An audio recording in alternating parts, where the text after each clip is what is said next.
Chapter 38. Penyusup 2. Tidak ada yang istimewa tentang dia. Suara itu menjawab setelah 10 menit menunggu. Wanita itu menamparkan bibirnya. Kebiasaannya yang muncul ketika dia tidak puas. Sangat. Dia yatim piatu tanpa orang tua atau saudara. Panti asuhan tempat dia berada mengadakan pemeriksaan untuk para pahlawan potensial dan dia diterima di Akademi Militer Agen pada usia 6. Dia tidak pernah menonjol, mempertahankan peringkat di bawah rata-rata sebelum memasuki Kyuubi. Dia memiliki hutang 300 juta won. Itu dia. Petik 2. Lalu bagaimana dia melihatku? Baginya, itulah pertanyaannya. Kalung siren adalah aksesori kelas mitos. Siren, tentu saja, menjadi makhluk setengah burung setengah manusia dalam mitologi Yunani. Distorsi persepsi, adalah salah satu dari banyak kemampuan yang dimiliki kalung itu. Tanpa persepsi dan penglihatan yang luar biasa, mustahil untuk melihatnya. Apakah kamu masih ragu? Saya bisa menuliskan namanya di buku catatan jika Anda mau. Tidak. Wanita itu menundukkan kepalanya. Kami masih memiliki banyak peluang. Kita bisa menuliskan namanya setelah kita mengetahui lebih banyak tentang dia. Petik 2. Oh, bos, kamu ada di sini. Pada saat itu, suara yang mengesankan terdengar. Wanita itu berbalik. Di sana, seorang pria bertubuh besar sedang tersenyum ganas. Sudah lama, bos. Agak lucu melihat seorang pria memanggil seorang wanita, yang tingginya tidak bisa mencapai bahunya, bos. Namun, pria itu jelas memperlakukan wanita itu dengan penuh hormat. Tempat ini dipenuhi dengan pahlawan yang kuat. Klik, klik. Pria itu mengepalkan dan melepaskan kepalan tangannya yang tertutup sarung tangan. Lepaskan. Kami tidak datang ke sini untuk menimbulkan masalah. Petik 2. Ah, benar. Saya hampir lupa. Atas perintah wanita itu, sarung tangan hitam pria itu tersebar menjadi debu. Dia kemudian menggaruk lehernya dalam diam, sementara wanita itu menatapnya dengan dingin. Apa? Karena terkejut, pria itu bertanya. Apa yang ingin ditanyakan wanita itu diucapkan oleh suara misterius itu. Laporan. Oh, benar, tidak ada yang perlu dilaporkan. Saya bisa meletupkan kepala semua orang dengan satu jentikan jari. Petik 2. Idiot, itu sudah jelas. Saya berbicara tentang potensi masa depan mereka. Pria itu mengusap dagunya dan merenung. Aku tidak yakin. Saya pergi menonton kadet peringkat 1 tahun kedua, tetapi dia bukan sesuatu yang istimewa. Petik 2.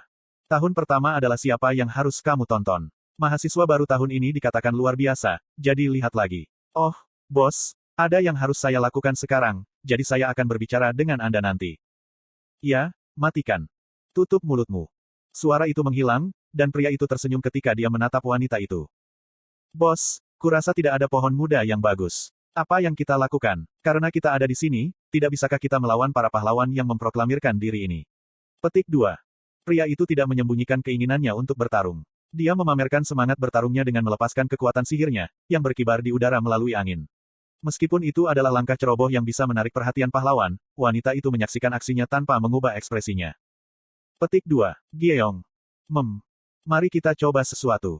Dia menanamkan kekuatan sihir ke dalam kalungnya. Segera, kalung itu berubah warna dari emas menjadi biru. Bagaimana itu? Dapatkah kau melihatku? Oh, apakah itu harta yang kamu dapatkan sebelumnya? Saya bisa melihat siluet samar, tetapi tidak wajah Anda. Aku harus fokus. Meskipun Anda tidak bergerak, saya terus melupakan Anda jika saya tidak fokus. Kamu baru saja menyatu dengan pohon itu, bos. Petik 2. Petik 2. Seperti yang diharapkan, kalung itu bekerja dengan baik. Meskipun pria itu adalah otot yang berotot dan hanya melatih tubuhnya, ia masih memiliki persepsi yang mendalam yang sesuai dengan keahliannya. Tetapi bahkan dia tidak bisa melihat melalui dirinya, jadi bagaimana seorang kadet belaka bisa melakukannya? Oh, sial, saya tidak tahu di mana Anda sekarang, bos. Biarkan saya meminjam itu juga. Saya terlalu mencolok karena tubuh saya yang besar. Jika ada seseorang yang ingin saya bunuh. Petik 2. Kami selesai di sini. Pergi. Wanita itu memotong obrolan pria itu. Pastikan kamu menyelesaikan misimu. Iya, bos. Pria itu berbalik tanpa ribut-ribut. Wanita itu mengawasinya berjalan dengan impulsif. Punggungnya yang besar, bahunya yang bergunung-gunung, dan fisiknya yang sempurna menunjukkan bahwa ia sama sekali tidak sederhana. Pada kenyataannya, dia adalah seorang tidak teratur yang mewarisi semangat dan kekuatan dewa bela diri yang lama. Tanda hubung. Chok Jungyong tidak selalu sebodoh itu, bos. Pendekar pedang terkuat di semenanjung Korea dan badai era yang telah menentukan nasib negara. Namanya, Chok Jungyong I. Itulah, kehidupan lampau, yang dia bangkitkan melalui pencerahan dan warisan. Akhir pekan berlalu dalam sekejap mata, dan ujian tempur dimulai. Ujian hari Senin adalah duel. Ujian dilakukan dengan cara yang sederhana. Kadet dapat mencalonkan kadet yang ingin mereka lawan. Setiap kadet memiliki 3 nominasi, dan seorang kadet yang dinominasikan tidak dapat menolak duel. Meskipun itu mungkin tampak seperti cara bagi yang kuat untuk menggertak yang lemah, Cube tidak sebodoh itu. Ujian ini dirancang untuk adil, memberikan poin bonus tergantung pada perbedaan dalam peringkat kadet. Misalnya, jika Kim Suho yang berada di peringkat 1 bertarung dengan kadet peringkat bawah, ia akan menerima poin negatif bahkan jika ia menang, sedangkan kadet peringkat bawah akan mendapatkan poin bahkan jika ia kalah. Selain itu, elemen yang tidak bertingkat yang disebut ketenaran, mendorong taruna untuk menantang lawan yang lebih kuat. Ada ribuan taruna, banyak arena duel, dan waktu terbatas. Secara alami, pengintai dari berbagai negara serikat menyaksikan kadet berpangkat tinggi. Jadi, jika kadet berpangkat rendah menantang kadet berpangkat tinggi, mereka akan dapat menarik para pengintai ini bahkan jika mereka kalah. Petik 2. Aku tahu ini akan terjadi. Tetapi bahkan dengan mekanisme ini mendorong keadilan dan tantangan. Saya dicalonkan oleh kadet peringkat 18. Duel 1. Peringkat 18 Kim Horak vs peringkat 934 Kim Hajin. Bahkan jika Kim Horak menang, dia tidak akan mendapatkan lebih dari 3 poin. Pertarungan antara peringkat 934 dan peringkat 18, sudah jelas siapa yang akan menang. Badut berotot ini. Yah, apa yang bisa aku lakukan? Sepertinya dia benar-benar ingin memukuli saya. Saya meletakkan laptop saya kembali di tas salib saya dan meninggalkan asrama. Pemandangan di luar sama sekali berbeda dari biasanya. Jika saya mengatakannya, itu menyentuh dan menghangatkan hati. Praktis aku bisa mencium aroma bunga yang tertiup angin. Yun Seok, katakan keju gelombang. Wow, bukankah itu Kim Suho? Oh opa, apa kamu berteman dengannya? Saya ingin berfoto dengannya. Petik 2. Banyak taruna berjalan-jalan dengan keluarga mereka. Sejak Jumat lalu, para kadet tinggal bersama keluarga mereka di kamar asrama yang sama. Aku berjalan sendirian, menonton taruna lain tertawa dan bercanda dengan keluarga mereka. Kemana kamu pergi? Pada saat itu, seseorang berlari di sampingku seperti kucing. Aku terdiam dan menoleh. Tentu saja, ke arena duel. Oh benar, Horak menominasikanmu gelombang. Yoyonha pura-pura tidak tahu. Petik 2. Apakah ada sesuatu yang ingin kamu katakan? Aku mencoba untuk menghentikannya tetapi dia bersikeras untuk melawanmu. Saya tidak punya pilihan. Oh begitu. Saya terus berjalan. Yoyonha mengikuti saya, lalu tiba-tiba mundur. Ada kamera di depan. Sepertinya dia tidak ingin berada di dekat saya di depan kamera. Setelah kamera menghilang, Yoyonha kembali ke sisiku. Oh, juga.